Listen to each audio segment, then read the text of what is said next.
Number one, the timing today on the eve of the president's meeting with Putin, can you talk about that? And also, just today, the president described the Mueller investigation as a witch hunt. Your response. The timing, as I mentioned, is a function of the collection of the facts, the evidence in the law, and a determination that it was sufficient to present the indictment at this time. As I mentioned, I did brief the president. With regard to the nature of the investigation, I only comment on the evidence.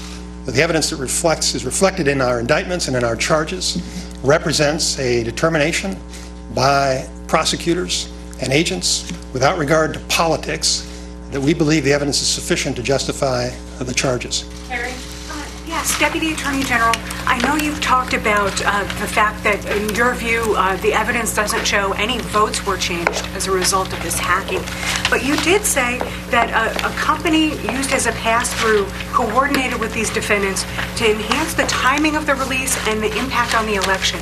Can you talk a little bit about what the evidence you have shows in that respect? So what I've talked about today is what is alleged in the indictment. We know that, according to the allegations in the indictment, the goal of the conspirators was to have an impact in the election.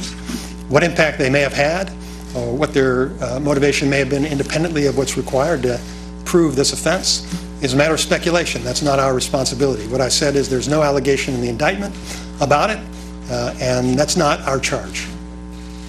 In terms of the state election information, you said about 500,000 voters information was collected. Is there any evidence that what the Russians did with that information? And is there any evidence of other states being successfully penetrated by the Russians? I think that it's important for you to understand what I've told you are the allegations that are included in the indictment. The FBI and other intelligence community agencies are working constantly to defend against cyber attacks in the United States. This case is just about one particular effort that was made during the 2016 election. The efforts of our department, of the Department of Homeland Security, of other federal agencies, and of all of the state election boards throughout the country are ongoing. And those efforts preceded this indictment, and they're going to post-date this indictment. So we have continued to share any relevant intelligence with all of our partners.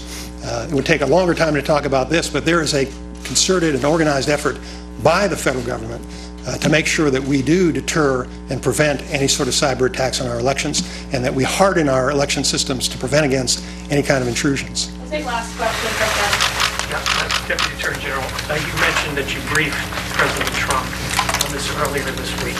Did he indicate his support for this action, and what was his reaction? I don't allow the President to speak for himself. Obviously, it was important for the President to